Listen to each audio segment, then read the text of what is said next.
Bismillahirrahmanirrahim. Innal hamdalillah nahmaduhu wa nasta'inuhu wa nastaghfiruh wa na'udzu billahi ta'ala min shururi anfusina wa min sayyiati a'malina. May yahdihillahu fala mudilla lahu wa may yudlil fala hadiya lahu. Asyhadu an la ilaha illallah wahdahu la syarika lah wa asyhadu anna Muhammadan abduhu wa rasuluh. Allahumma salli wa sallim ala nabiyyina Muhammad wa ala alihi wa sahbihi wa man da'a bi da'watihi wa jahada bi jihadihi wa tamassaka bi sunnatihi ila yaumiddin.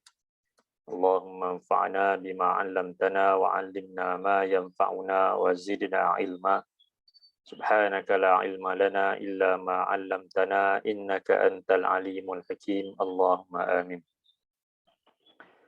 Alhamdulillah, kita bersyukur kepada Allah Subhanahu Wa Taala dengan izin dan rahmatnya dapat kita bersama-sama lagi pada pagi ini dalam kelas hadis mingguan kita. Dan pagi ini insya-Allah kita akan menyambung hadis yang kita lihat beberapa minggu yang lepas, iaitu berkenaan dengan satu doa atau satu zikir yang sentiasa dibaca oleh Nabi sallallahu alaihi wasallam setiap pagi dan setiap petang. Kita lihat hadis ini.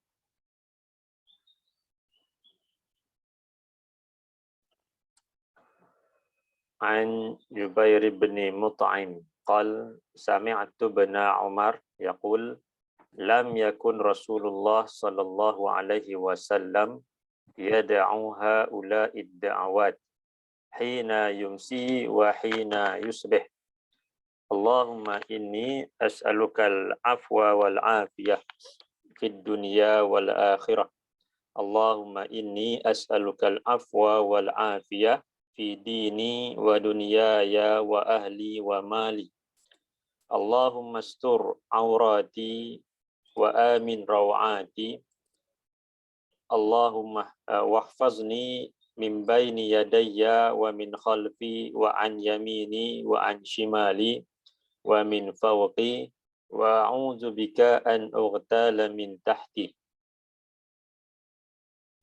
Daripada Jubair bin Mut'im katanya, aku mendengar Ibnu Umar mengatakan Rasulullah sallallahu alaihi wasallam tidak pernah meninggalkan doa ini setiap pagi dan juga petang. Doa yang sentiasa dibaca oleh Nabi ini, Allahumma inni as'alukal afwa wal afiyah. Ya Allah, sesungguhnya aku mohon kepadamu kemaafan dan kesejahteraan di dunia dan di akhirat. Allahumma inni as'alukal afwa wal afiyah fi dini wa dunyaya. Ya Allah, sungguhnya aku mohon kepadamu kemaafan dan kesejahteraan dalam urusan agamaku dan urusan duniaku. Wa ahli wa mali, dan pada ahli keluargaku dan pada harta bendaku. Allahumma astur aurati, ya Allah, tutupilah auratku, keaibanku, wa amin rawati, dan berikanlah keamanan, berikanlah ketentraman kepada rasa takutku, kebimbanganku. Wahfazni min baini yadai, dan peliharalah aku daripada sebelah hadapanku, wa min khalfi, dan daripada sebelah belakangku, wa an yamini, dan daripada sebelah kananku, wa an shimali, dan daripada sebelah kiriku, wa min fawqi, dan daripada sebelah atasku, wa a'udzu bika an ughtala min tahti, dan aku berlindung kepadamu daripada aku disambar daripada sebelah bawahku. Baik, kita dah lihat sebelum ni tentang apakah makna al-afwa, kemaafan, begitu juga al-afiyah, kesejahteraan di dunia dan juga akhirat. Dan kemudian kita lihat kesejahteraan, kemaafan dan kesejahteraan di dunia ni meliputi semua perkara yang Allah berikan kepada kita dan kita lakukan, sama ada dalam urusan ibadat ke ataupun urusan muamalat kita ke di dunia ni. Dan begitu juga kita minta kepada Allah supaya diberikan kemaafan dan kesejahteraan pada hari akhirat nanti, itu ketika kita dibangkitkan.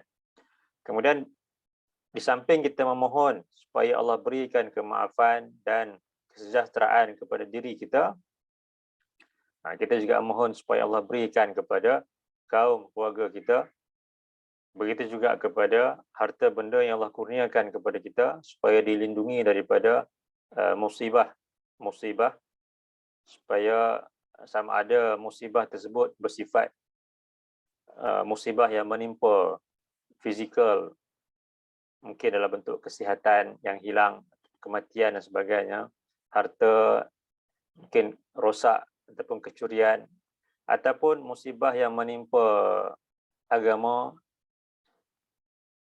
dengan ditimpakan dengan penyakit syubhat ataupun syahwat. Itu kita minta kepada Allah supaya Allah berikan kesejahteraan kepada kita dan ahli keluarga kita. Begitu juga pada harta benda yang Allah kurniakan kepada kita. Kemudian kita juga mohon kepada Allah, seperti yang Nabi sebutkan dalam hadis ini, Allahumma astur aurati, ya Allah tutupilah auratku.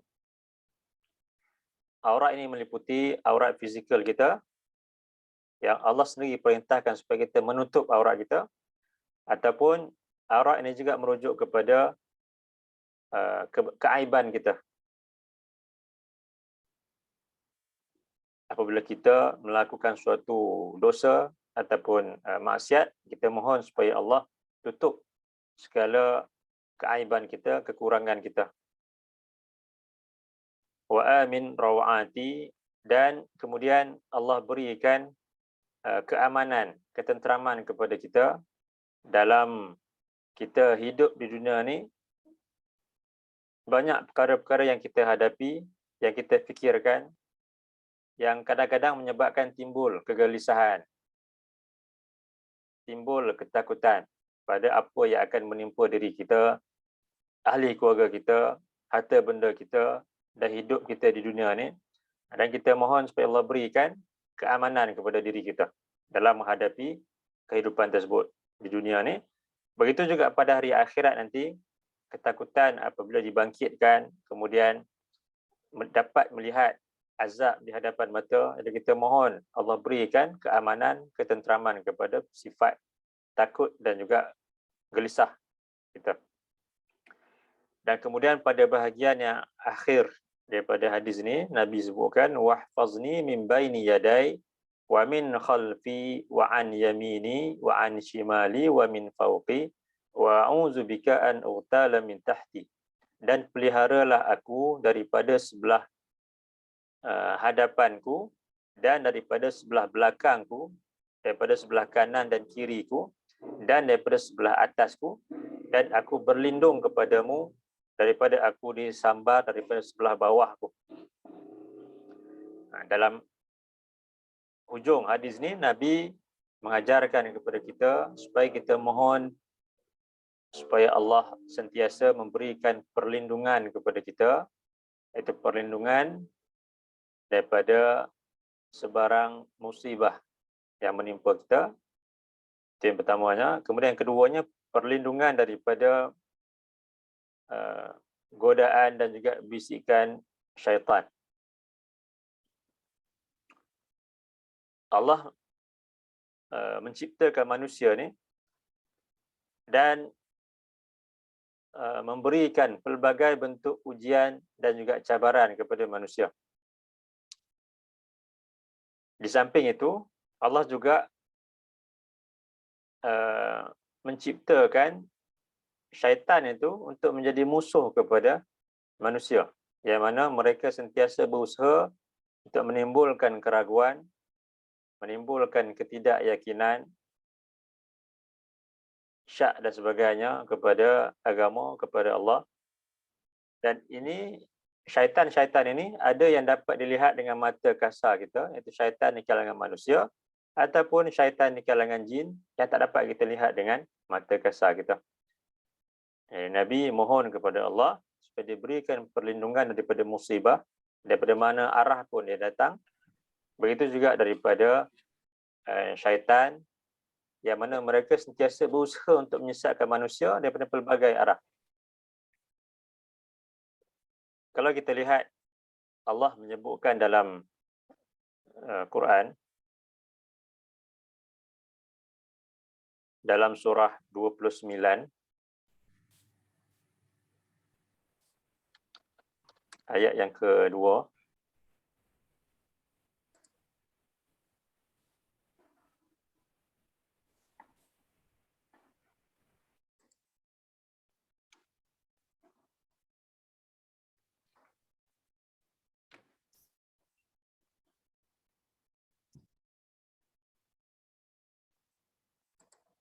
A'udzu billahi minasyaitonir rajim. Ahasiban nasu an yutraku an yaqulu amanna wa hum la yuftanun. Walaqad fatanna alladhina min qablihim فَلَيَعْلَمَنَّ اللَّهُ الَّذِينَ صَدَقُوا وَلَيَعْلَمَنَّ الْكَاذِبِينَ. أَحَسِبَ النَّاسُ أَنْ يُتْرَكُوا أَنْ يَقُولُوا آمَنَّا وَهُمْ لَا يُفْتَنُونَ. Patutkah manusia menyangka bahawa mereka akan dibiarkan mengatakan kami telah beriman, wahum la yuftanun, sedangkan mereka tidak diuji dengan suatu ujian, suatu cubaan, suatu musibah. Walaqad fatanna allazina min qablihim, dan benar-benar pasti kami telah menguji orang-orang yang sebelum daripada mereka. Fala ya'lamanna Allahu allazina sadaqu wa la ya'lamanna al-kadzibin. Maka benar-benar pasti Allah mengetahui siapakah orang-orang yang benar dakwaan keimanannya, dan Allah benar-benar mengetahui siapakah orang-orang yang berdusta. Itu mengatakan beriman, sedangkan dalam hatinya dia tidak beriman kepada Allah. Jadi Allah menyatakan dalam dua ayat ini bahawasanya setiap manusia yang beriman kepada Allah pasti akan diberikan dengan ujian ataupun musibah itu. Dan doa yang kita baca dalam hadis itu bukanlah maknanya kita akan sentiasa terlindung daripada sebarang ujian atau musibah. Kerana Allah menjanjikan setiap manusia yang beriman kepada Allah pasti akan diuji. Bahkan orang yang paling Allah sayang juga Allah timpakan ujian kepada mereka. Kerana itu merupakan tanda keimanan seorang itu.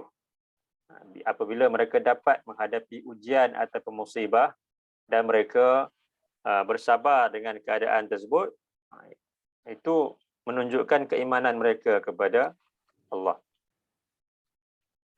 Bahkan kalau kita lihat, manusia yang paling banyak diuji adalah para nabi, yang mana ujian yang mereka hadapi lebih berat daripada manusia yang lain. Sedangkan mereka ini merupakan golongan yang paling Allah cintai. Kalau kita lihat dalam sebuah hadis,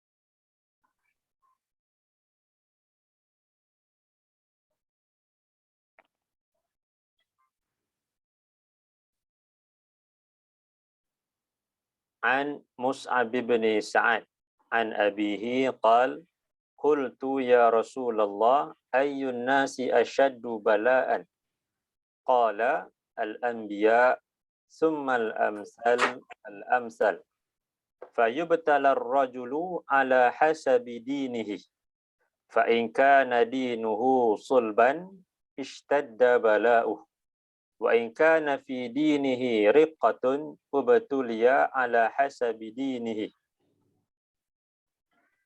Fama yabrahul bala bil abdi hatta yatrukahu yamshi 'alal ardi ma 'alaihi khati'ah.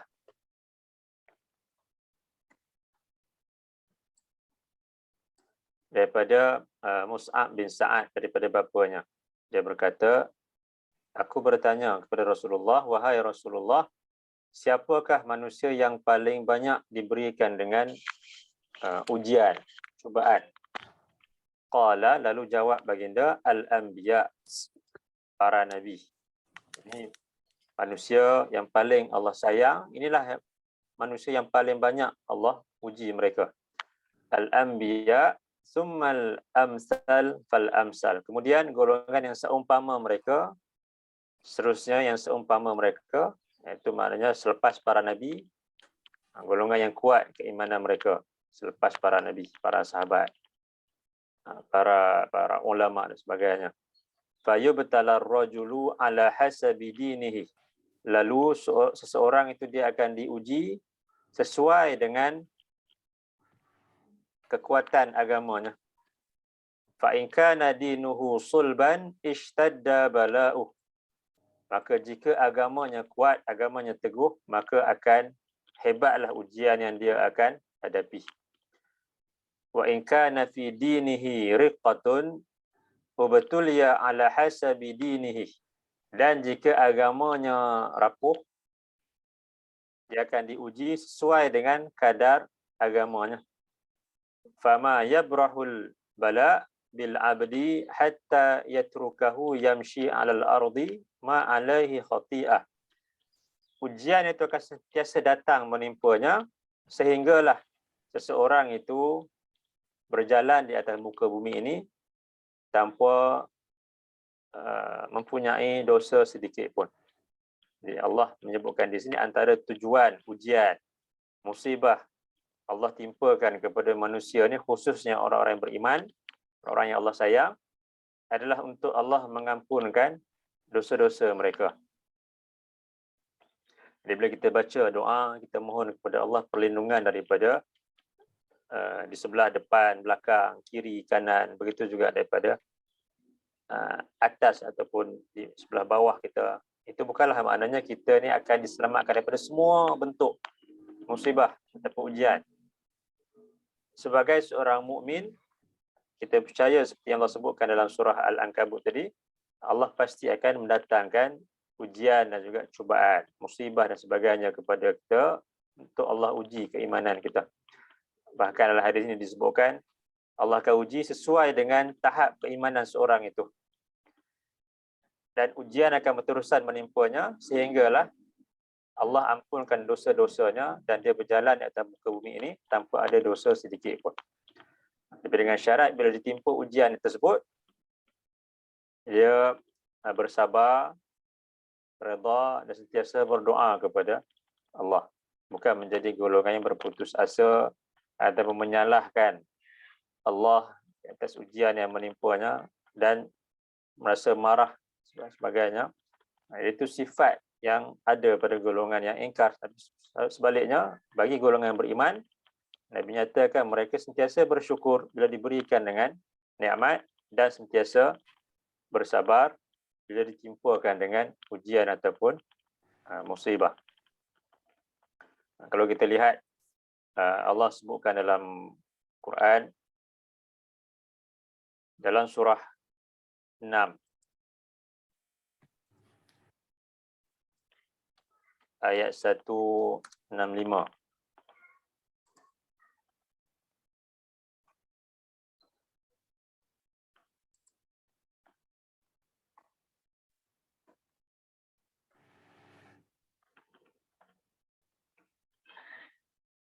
A'udzu billahi minasy syaithanir rajim.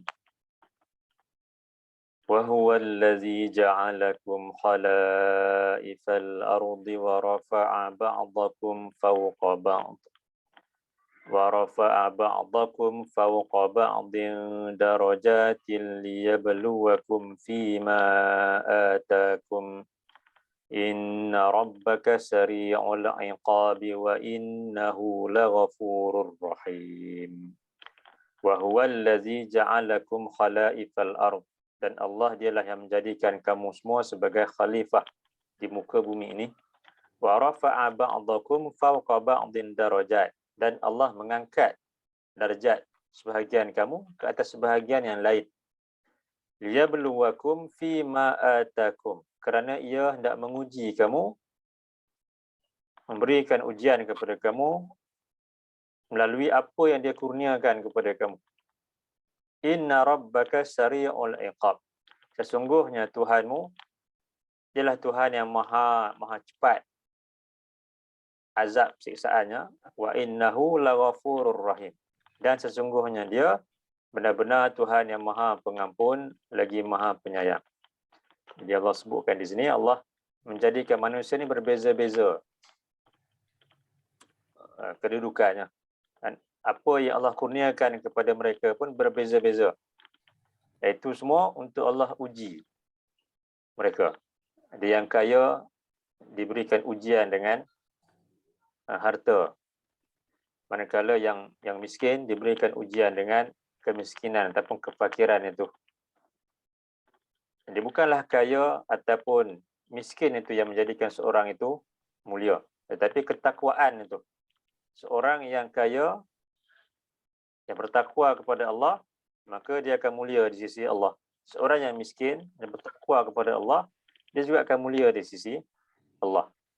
Kerana Allah menyebutkan, Inna akramakum indallahi atqakum. Sesungguhnya yang paling mulia di kalangan kamu di sisi Allah adalah yang paling bertakwa di kalangan kamu. Di setiap manusia diberikan dengan pelbagai anugerah yang berbeza-beza, dan kedudukan yang berbeza-beza, dan itu semua sebagai ujian kepada mereka, sama ada mereka bertakwa ataupun tidak. Dan kemudian kalau kita lihat Allah menyebutkan dalam surah 67 ayat yang kedua,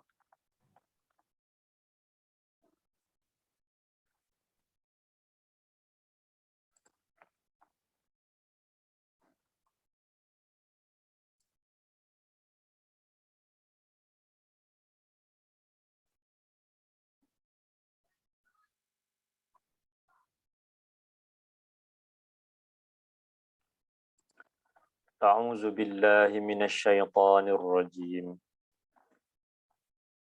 Allazi khalaqal mauta wal hayata liyabluwakum ayyukum ahsanu amala wa huwal azizul ghafur.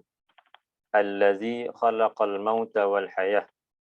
Allah dialah yang telah menjadikan kematian dan kehidupan. Liyabluwakum ayyukum ahsanu amala. Kerana ia hendak menguji kamu, siapakah di antara kamu yang paling baik amalannya. Wa huwal azizul ghafur. Dan dialah Tuhan yang maha perkasa, lagi maha pengampun. Jadi Allah menciptakan manusia dan menjadikan mereka ini, bagi mereka ada kematian dan kehidupan. Kerana Allah hendak uji mereka, siapakah di antara manusia ni yang paling baik amalannya. Jadi apa yang Allah kurniakan kepada mereka berbeza-beza, dan Allah nak lihat bagaimanakah mereka menggunakan segala nikmat kurniaan tersebut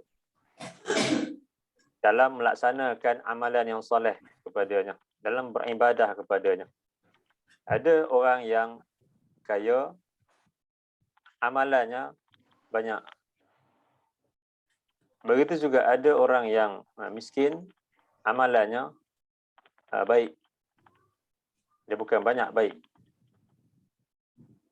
Kerana amalan yang Allah sebutkan di sini, ahsanu amala. Amalan yang banyak itu tak semestinya baik. Boleh jadi amalan yang sedikit, tetapi dilakukan secara berterusan, sesuai dengan perintah Allah, sesuai dengan sunnah Rasulullah, maka itulah amalan yang baik, yang terbaik Allah. Walaupun mungkin sikit dari segi bilangannya, sikit dari segi kuantitinya itu, tetapi apabila ia dilakukan secara berterusan, ikhlas kerana Allah, mengikut sunnah Rasulullah, maka itulah ciri-ciri amalan yang disukai Allah. Itu yang terbaik di sisi Allah.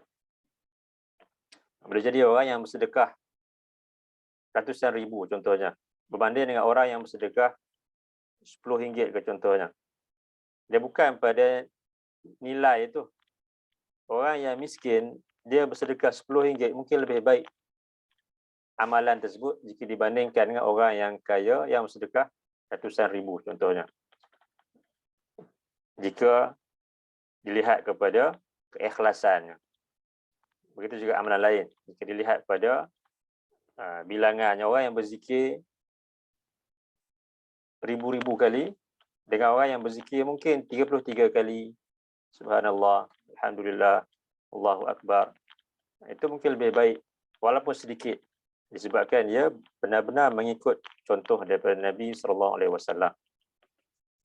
Sebab itu Allah sebutkan, Allah hendak menguji kamu, siapakah di antara kamu yang paling baik amalannya, bukan yang paling banyak, tetapi yang paling baik amalannya. Wa huwal azizul ghafur, dan dialah Tuhan yang Maha Perkasa lagi Maha Pengampun. Dan Allah menyebutkan dalam Quran juga tentang bagaimana Allah memberikan ujian kepada manusia itu dalam pelbagai bentuk. Dalam surah 7 ayat 168.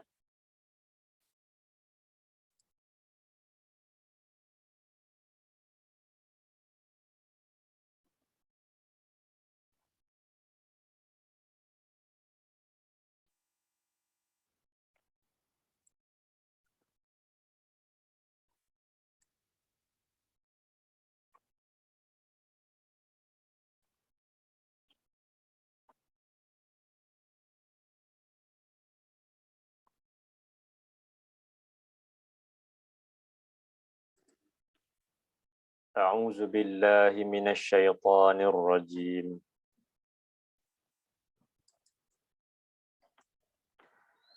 Wa qatta'nahum fil ardi umama minhumus salihun wa minhum duna zalik wa balawnahum bil hasanati was sayyiati la'allahum yarji'un. Wa qatta'nahum fil ardi umama, dan kami memecah belahkan kaum Yahudi itu di muka bumi ini kepada beberapa umat, beberapa puak. Minhumus salihun wa minhum duna zalik. Di antara mereka ada orang-orang yang soleh, dan di antara mereka ada yang selain daripada itu, iaitu golongan yang ingkar kepada Allah.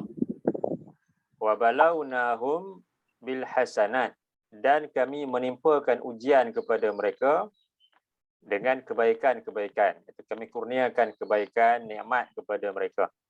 Wasayyiat, dan ada yang kami timpakan ujian kepada mereka dengan keburukan-keburukan. Itu Allah timpakan musibah, kesusahan, kesengsaraan kepada mereka. La'allahum yarji'un, supaya mereka semua kembali kepada Allah. Dalam hadis tadi Nabi sebutkan di sini, Allah memberikan ujian kepada manusia ni antara sebabnya untuk Allah ampunkan dosa-dosa manusia. Bila manusia menerima ujian ataupun musibah dan dia bersabar, dia redha, dia menerimanya, maka Allah akan ampunkan dosanya. Dan antara tujuan lain Allah timpakan ujian ataupun musibah kepada manusia adalah supaya mereka kembali kepada kebenaran, kembali ingat kepadanya. La'allahum yarji'un. Wa balawnahum bil hasanat was sayyiat la'allahum yarji'un.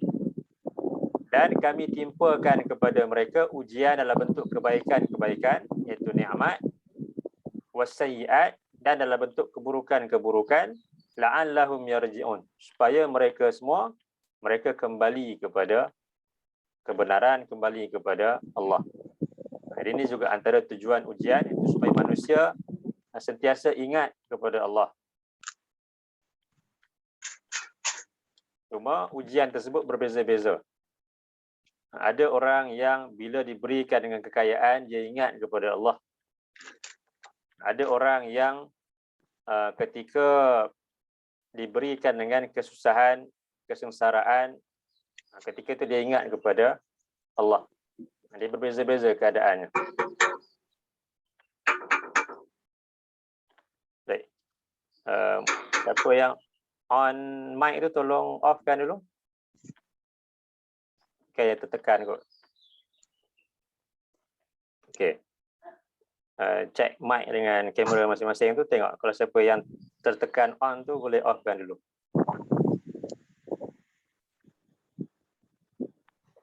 Okey. Jadi Allah menyatakan ujian itu ada dua, dalam bentuk al-hasanat, begitu juga as-sayyi'at, kebaikan ataupun keburukan. Dan tujuannya supaya mereka kembali kepada kebenaran. Kemudian kalau kita lihat Allah sebut dalam surah 2 ayat 155.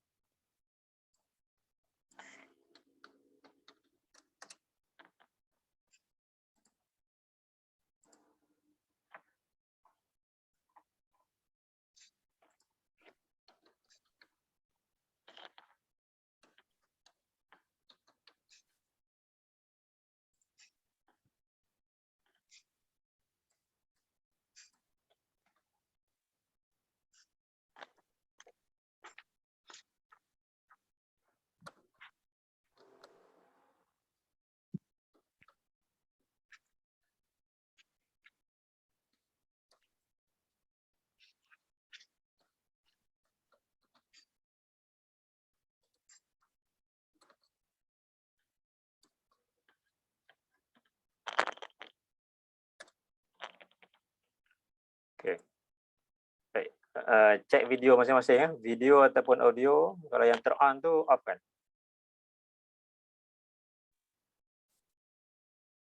Okey. Dalam surah 2 ayat 155 Allah sebutkan A'udzu billahi minasyaitonir rajim. وَلَنَبْلُوَنَّكُمْ بِشَيْءٍ مِّنَ الْخَوْفِ وَالْجُوعِ وَنَقْصٍ مِّنَ الْأَمْوَالِ وَالْأَنفُسِ وَالثَّمَرَاتِ وَبَشِّرِ الصَّابِرِينَ.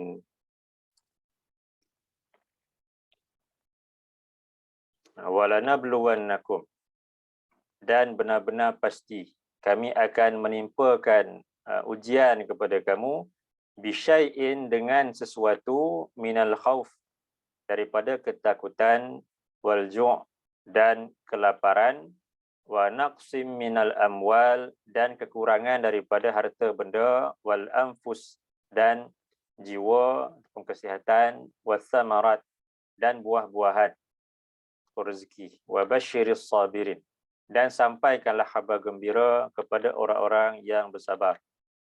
Allazina iza asabatuhum musibah qalu inna lillahi wa inna ilaihi raji'un. Iaitu orang-orang yang bila ditimpa dengan musibah, mereka berkata, sesungguhnya kami ataupun kita adalah milik Allah, dan sesungguhnya kita ni kepadanya lah orang-orang yang akan kembali. Ulaika alaihim salawatum mir rabbihim wa rahmah. Mereka itu orang-orang yang ke atas mereka selawat daripada Tuhan mereka dan rahmat. Selawat daripada Tuhan itu merujuk kepada keampunan daripada Allah yang Allah kurniakan kepada orang-orang yang bersabar. Begitu juga pujian daripada Allah kepada mereka. Allah memuji-muji mereka di sisi para malaikatnya. Wa rahmah, dan begitu juga rahmat. Wa ulaika humul muhtadun. Dan mereka itu, merekalah orang-orang yang mendapat petunjuk.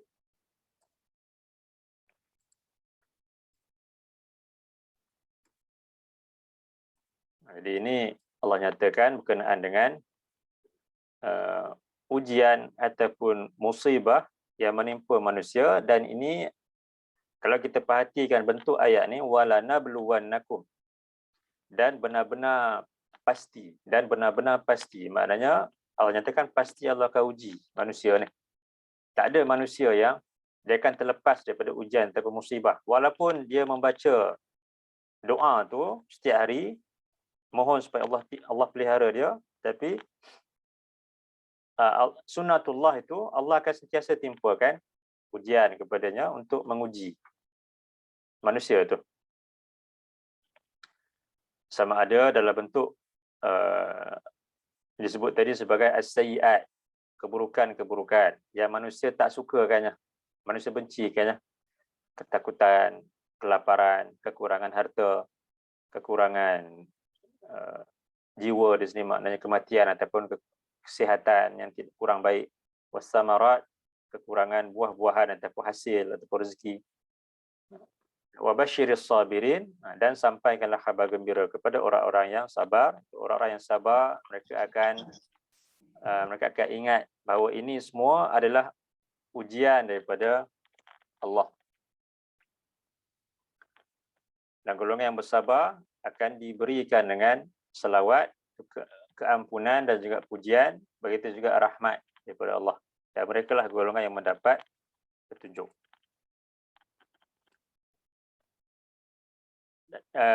Satu lagi kalau kita lihat, Allah sebutkan dalam surah 2 ayat 1, 2, 4.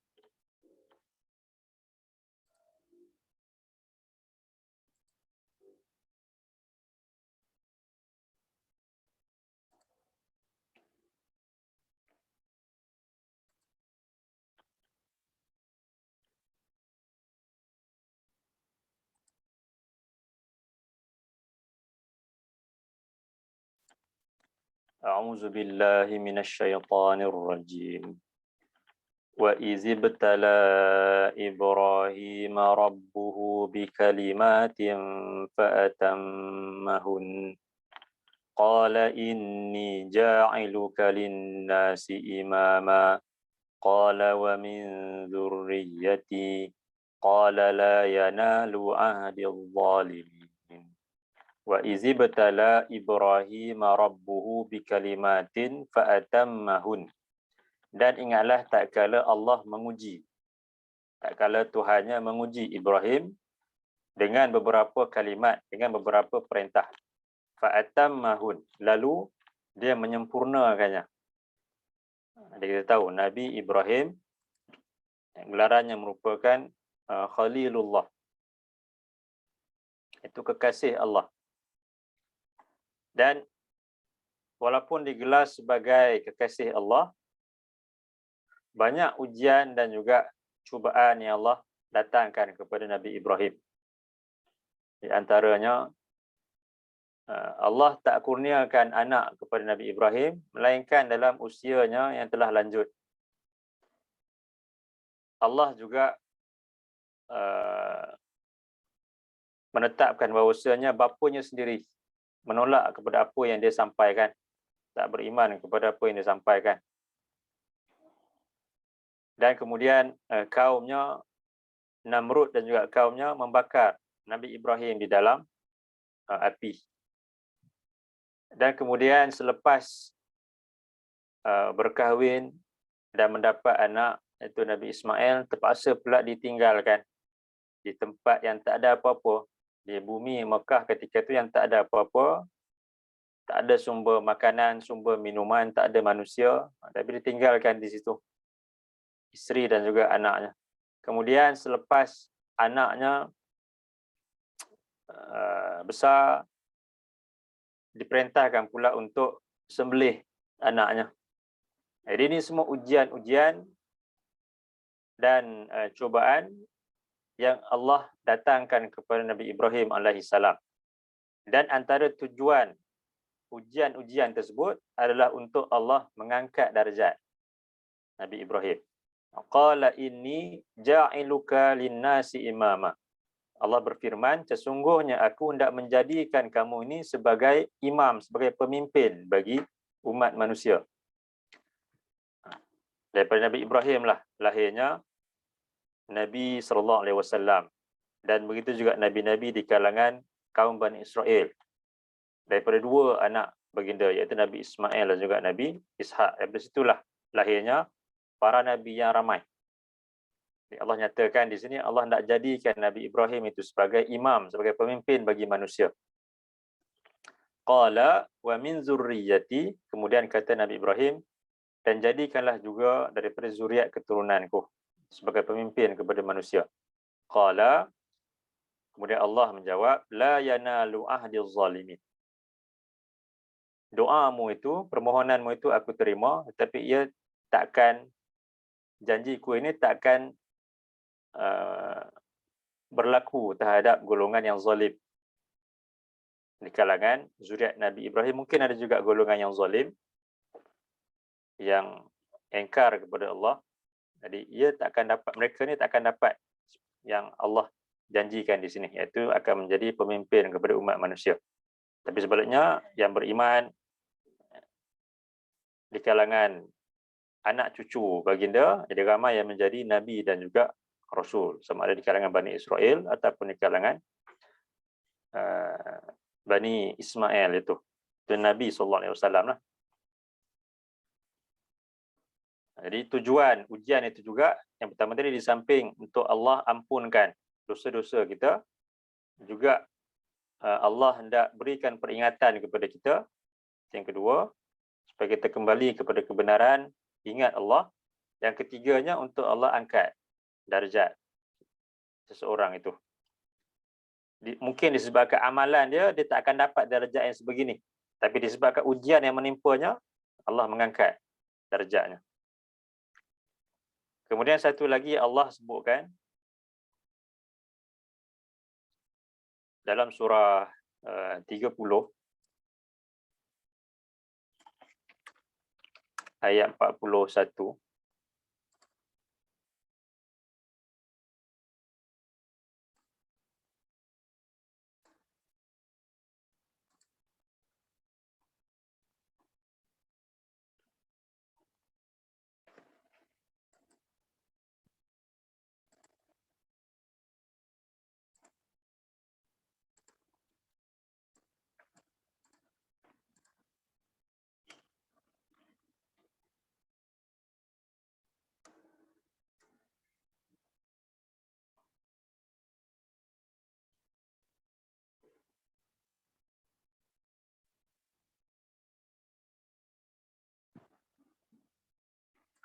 A'udzu billahi minasyaitonir rajim.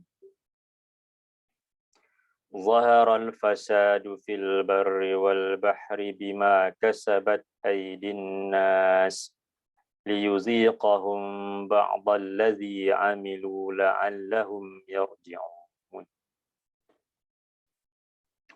Qul siru fil ardi fanzuru kaifa kana 'aqibatul ladzina min qabl. Kana aktsaruhum musyrikin. Zaharal fasadu fil barri wal bahr. Telah zahir, telah timbul pelbagai kerosakan di daratan dan di lautan, bima kasabat aydin nas, disebabkan perbuatan tangan-tangan manusia. Liyuziqahum ba'dal ladzi 'amilu, kerana Allah hendak menjadikan mereka merasakan akibat perbuatan buruk yang telah mereka lakukan. La'allahum yarji'un, supaya mereka kembali insaf dan bertaubat kepada Allah.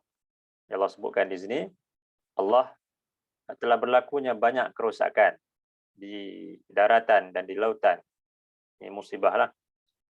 Itu disebabkan perbuatan tangan manusia.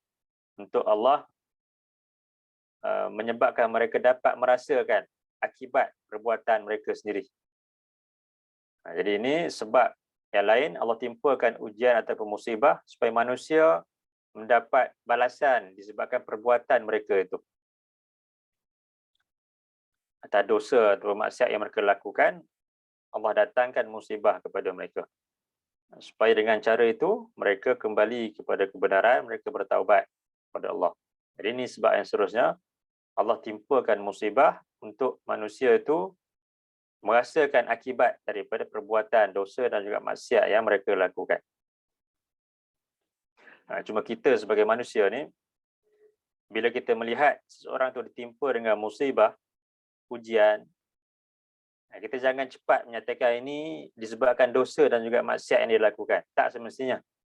Sebab dia boleh jadi mungkin, yang pertama tadi, kalau dia seorang yang beriman kepada Allah, yang taat kepada Allah, dia mungkin untuk Allah ampunkan dosa-dosa dia. Atau mungkin untuk Allah angkat darjat dia. Atau mungkin peringatan kepada dia. Tapi bagi golongan yang engkar, yang banyak dosa dan juga maksiat, itu mungkin suatu bentuk musibah, balasan dan akibat daripada dosa yang dilakukan. Tapi kita, orang yang melihat musibah menimpa seorang, kita jangan cepat menghukum dia, ini disebabkan dosa dia. Sebab itu kita tak tahu. Itu hanya Allah yang tahu tentang perkara tersebut. Sebab apa musibah ni menimpa dia. Cuma kita kena ambil pengajaran lah. Ada banyak sebab Allah boleh datangkan ujian ataupun musibah menimpa seorang itu.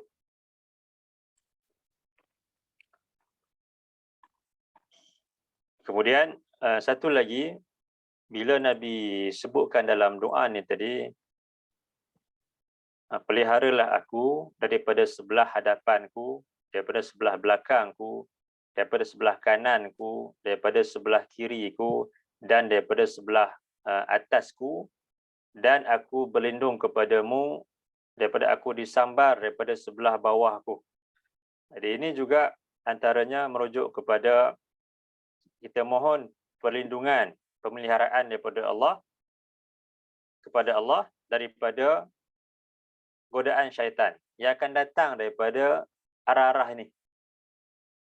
Di samping kita mohon tadi perlindungan daripada musibah, kita juga mohon kepada Allah perlindungan daripada godaan syaitan. Kalau kita lihat, Allah sebut dalam surah 7, surah 7 ayat yang ke-16.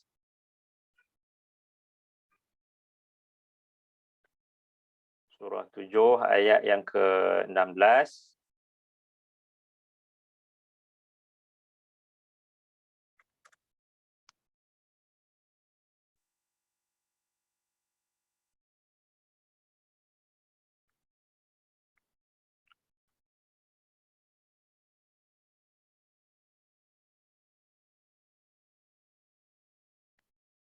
A'udzu billahi minasy syaithanir rajim. Qala fabima aghwaytani la'aq'udanna lahum siratakal mustaqim. Thumma la'atiyannahum min baini aydihim wa min khalfihim wa an aymanihim wa an syama'ilihim. ولا تجد أكثرهم شاكرين. قال فبما أغويتني لأقعدن لهم صراطك المستقيم. Jadi ini kata-kata yang diucapkan oleh Iblis kepada Allah ketika Iblis memohon supaya Allah memberikan penangguhan, memanjangkan umurnya sampailah hari kiamat nanti. Jadi kalau kita lihat dalam ayat sebelum tu, Iblis memohon kepada Allah ketika Allah perintahkan supaya Iblis keluar daripada syurga. Dia memohon kepada Allah, qala anzirni ila yaumi yub'atsun. Katanya, ya Allah, berikanlah tempoh kepadaku, panjangkanlah umurku ini sampailah hari mereka dibangkitkan hari kiamat. Qala innaka minal munzarin. Kemudian Allah menjawab, Allah memberikan apa yang diminta oleh iblis, iaitu dipanjangkan umurnya sampailah kepada hari kiamat nanti. Qala fa bima aghwaytani la aq'udanna lahum siratakal mustaqim. Kemudian iblis berjanji kepada Allah untuk menyesatkan anak Adam ini. Maka disebabkan engkau telah menyebabkan aku menjadi sesat, maka benar-benar pasti aku akan duduk untuk menghalang mereka daripada jalan yang lurus itu. Aku akan sentiasa ada untuk menghalang mereka daripada jalan yang lurus itu. Tsumma la'atiyannahum min baini aydihim. Kemudian pasti aku akan datang daripada sebelah hadapan mereka, wa min khalfihim, dan daripada sebelah belakang mereka, wa an aymanihim, dan daripada sebelah kanan mereka, wa an syama'ilihim, dan daripada sebelah kiri mereka. Ini sama seperti yang disebutkan dalam hadis Nabi tadi, mohon perlindungan daripada sebelah depan, belakang, kiri dan juga kanan. Kerana godaan syaitan akan datang daripada arah-arah ini, maksudnya semua arah. Ini janji syaitan kepada Allah untuk menyesatkan anak Adam dengan apa cara sekalipun, daripada segala bentuk, daripada segala sudut. Wala tajidu aktsarahum syakirin, dan engkau tidak akan mendapati kebanyakan daripada mereka adalah orang-orang yang syukur, yang taat padamu.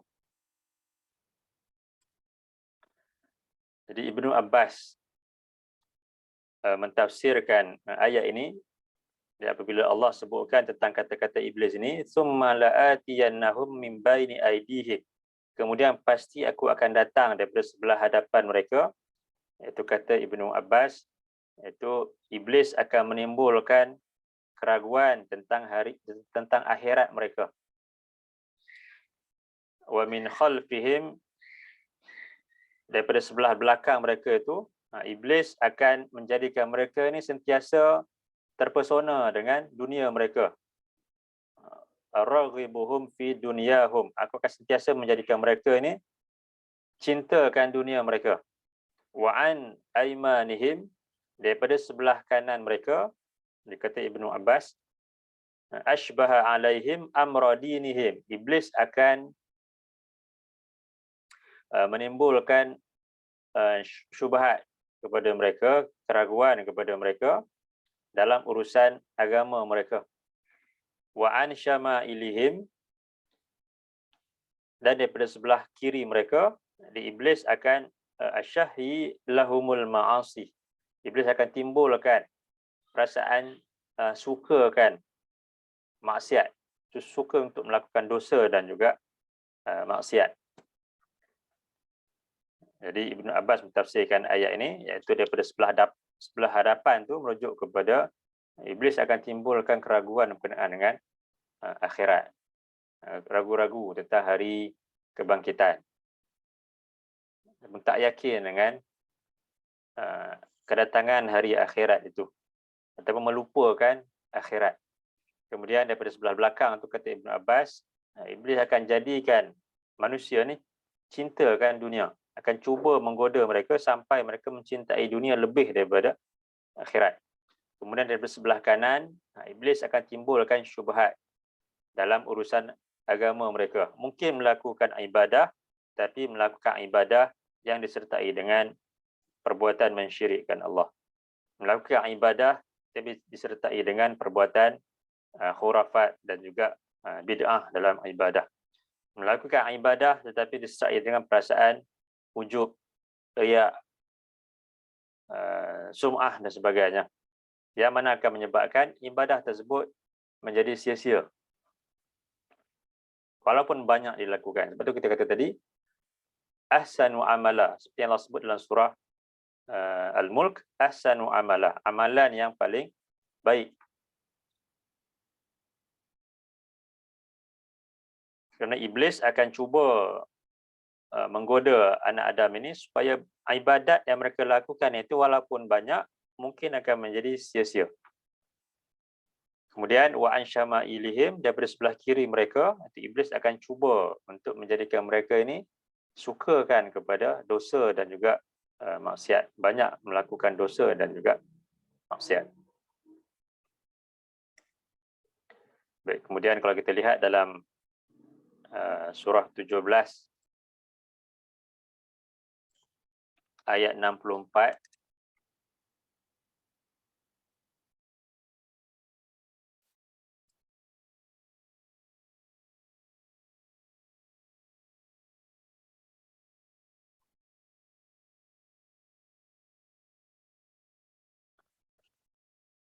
daripada ayat yang sebelumnya lagi 63 tu,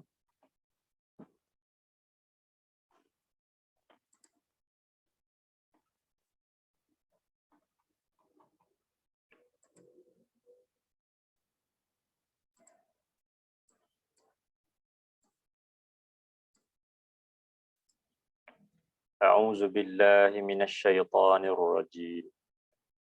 قال اذهب فمن تبعك منهم فإن جهنم جزاؤكم جزاء موفورا واستفزز من استطعت منهم بصوتك وأجلب عليهم بخيلك ورجلك وشاركهم في الأموال والأولاد وعدهم وما يعدهم الشيطان إلا غرورا قال اذهب فمن تبعك منهم فإن جهنم جزاؤكم جزاء موفورا. Kemudian Allah berfirman kepada iblis, pergilah kamu, maka lakukanlah apa yang engkau inginkan, engkau rancangkan. Faman tabi'aka minhum fa inna jahannama jazaa'ukum jazaa'an mawfura. Maka siapa yang mengikut kamu daripada kalangan mereka, maka sesungguhnya jahanam, neraka jahanamlah balasan buat kamu semua sebagai balasan yang setimpal dengan apa yang kamu lakukan. Wastafziz man istata'ta minhum bisautik, dan godalah, pujuk rayulah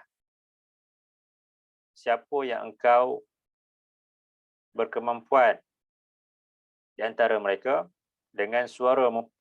Wa ajlib alaihim bi khailik, dan kerahlah segala penyokong-penyokongmu yang menaiki kuda. Wa rajilik, dan yang berjalan kaki, untuk menggoda mereka. Maksudnya menggoda dengan sungguh-sungguh. Gunakan apa yang kamu mampu untuk goda mereka. Wasyarikhum fil amwali wal aulad wa'idhum, dan turut sertalah kamu dalam urusan harta benda mereka dan anak-anak mereka. Wa'idhum, dan berikanlah janji kepada mereka. Wa ma ya'iduhumus syaitan illa ghurura, sedangkan tidak ada yang dijanjikan oleh syaitan itu melainkan tipu daya semata-mata. Allah sebutkan di sini bahawasanya syaitan akan cuba sedaya upayanya untuk menggoda anak-anak Adam itu daripada pelbagai arah, pelbagai bentuk, supaya mereka ini disesatkan oleh syaitan itu. Itu janji syaitan kepada Allah. Jadi sebab itu kita dalam hadis ini Nabi sebutkan tentang kita mohon perlindungan kepada Allah daripada sebelah hadapan. Wahfazni min baini yadai, dan peliharalah aku daripada sebelah hadapanku. Wa min khalfi, dan daripada sebelah belakangku. Wa an yamini, dan daripada sebelah kananku. Wa an shimali, dan daripada sebelah kiriku. Wa min fawqi, dan daripada sebelah atasku.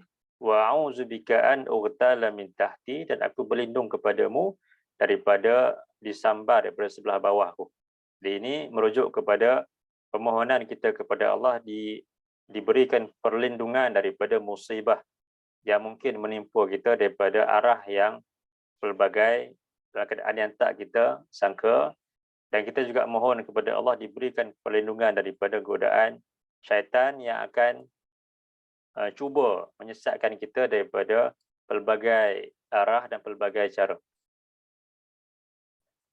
Dan kemudian satu lagi kata Di hujung hadis ni kalau kita lihat qala Waqi' yakni al-khasf wa a'udzubika an ughtala min tahti, ini aku berlindung kepadamu daripada disambar daripada sebelah bawahku.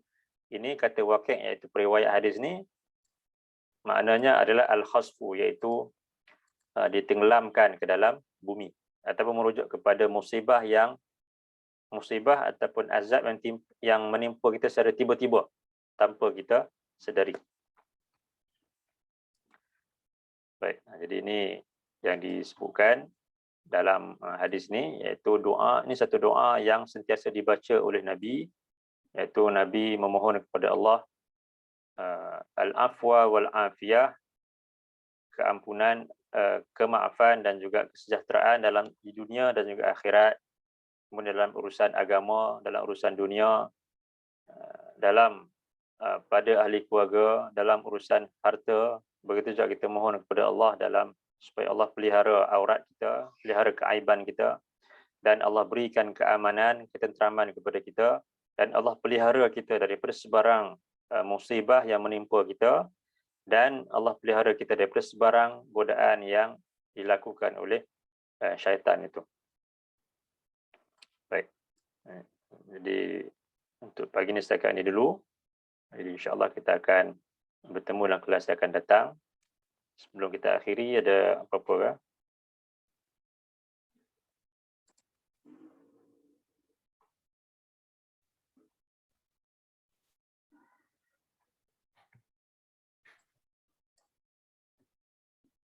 Tak ada.